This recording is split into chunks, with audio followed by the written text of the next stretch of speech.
Nebraska Television Network, NTV. Closed captioning of NTV News is provided by Good Samaritan Health Systems. You're watching NTV News at 10 with Al Zobel and Pam Weiss. Good evening. The city of Grand Island is facing some growing pains. And it's up to the city council to find a remedy. Right now, developers have to foot the bill for new streets, sewers, and water systems in the third city.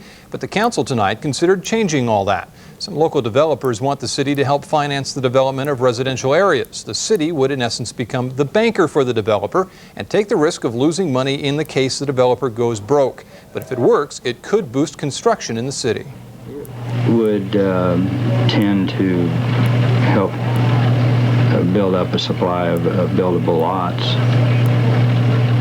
With the recent boom, we do not have as big a supply of lots as we have had in the past for builders to build for new construction. The council met tonight to decide whether to change the current policy. We'll let you know what they've decided tomorrow night at 6.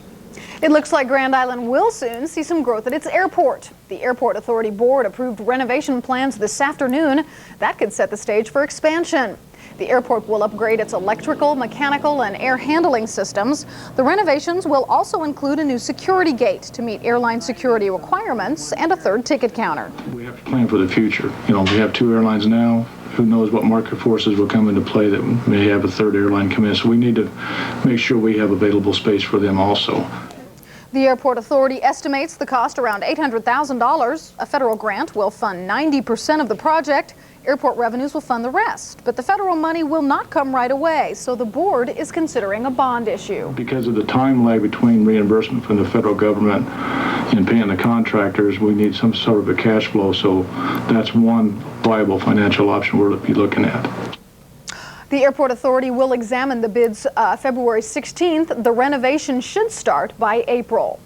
Well, the cost of child care could increase for many low-income families if Congress approves funding cuts. The new administration is looking to trim federal spending in order to balance the budget. But if that happens, programs from Head Start to school lunches could see cuts, and subsidies that help at-risk parents afford child care could see caps.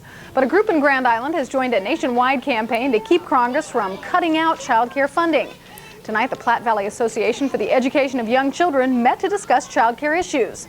They cut out dolls to send to Nebraska's representatives to remind them not to cut out our children. Something will have to be cut to balance the budget.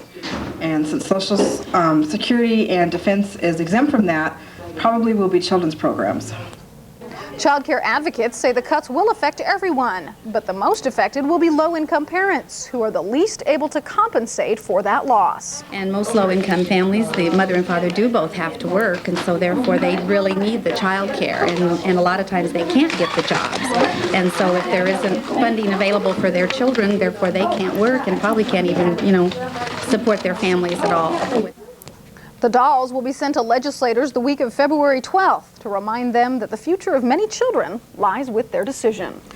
The prosecution has wrapped up its case in the murder trial of an Alda woman. 28-year-old Norma Lopez is accused of shooting to death her live-in boyfriend at an Alda trailer home last March. She allegedly shot and killed 27-year-old Sotera Gandaria with a rifle.